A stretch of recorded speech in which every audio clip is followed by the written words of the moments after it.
I run the victim archetype is something that I still run, and I've come to accept that the victim archetype is something that will always be there, and it has a lot of wisdom. That's what this post is about. The victim doesn't want to take responsibility. It's a part of the immature aspect of ourselves. The part that doesn't want to grow up, that wants to stamp its feet and blame and get angry and close down, things like that. So the victim archetype has a huge role to play. That's why we don't want to get rid of it, and you can't really get rid of it because there's always more growth to be had and to be done.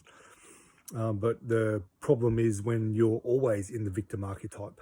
So ideally we want to move in and out of archetypes, and certain reactions will cause different archetypes to come in and out. So the frightened child might come out, the entrepreneur might come out, whatever needs to come out in different environments. So the victim, the wisdom of the victim is that it shows you where you don't want to take responsibility, and it shows you where you need to put your attention because you don't want to go there. So it houses all the feelings of hurt and unacknowledgement, things that you don't want to accept, the emotions you don't want to work with. Anger is its friend. Fear is something it doesn't want to work with at all, because fear ultimately it will expand you and that victim mindset, because it moves you into responsibility.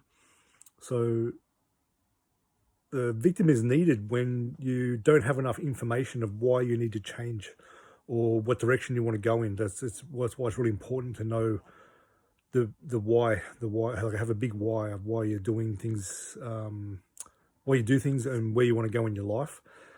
Otherwise, there's a tendency to want to get stuck in the victim. If you're someone who lives in the victim a lot, as it is, it's a tendency to want to stay there because you don't know why you need to move.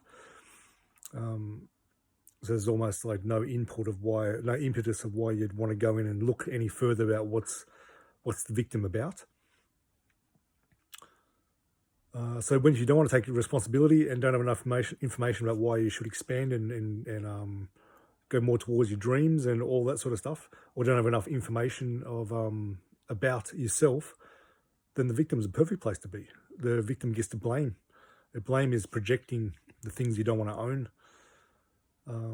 It gets to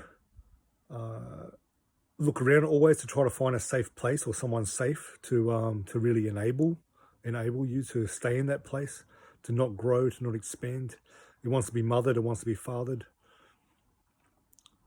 It doesn't realize that all the things that it wants in life is actually is inside of you, and you need to find how to fill your own buckets of your needs, work with your own emotions, not run away from or divert all the time, work with the loud thought loops. It doesn't know that it needs to learn how to work with that stuff, and the learning to work with that is part of the expansion. And different environments will affect whether the victim wants to come out or not. So family environments can bring the victim out, whereas any other time the victim's not showing that much. Things could be good at work. You might have a certain archetype you run at your work, but then something happens that hits a wound, hits a need from childhood or whatever, and all of a sudden you go into the victim mode. And the reaction of going into victim mode shows you, it allows you to have insight of where I need to focus on to get into a place of better responsibility and to get out of this situation. So the victim also holds a lot of shame too, to say to someone that they're a victim. It's usually a shameful thing, but after a while, if you can own the victim, that's very empowering. So I've moved more into owning my victim, and I don't really feel the shame I used to have about being a victim. So okay, fine. My mind wants to go to victim state right now. That's fine. Let's look around in here. Let's have a look at what's in this box. And what needs need to be filled. Now that I have tools that I can help with the needs, what emotions are here, I can work with those emotions. What direction do I need to go now? And it's like, wow, I'm glad I went to the victim. Now I know exactly what to do. It's pointing me exactly where I don't want to go, which I need to go because I was in the victim. I hope that helps.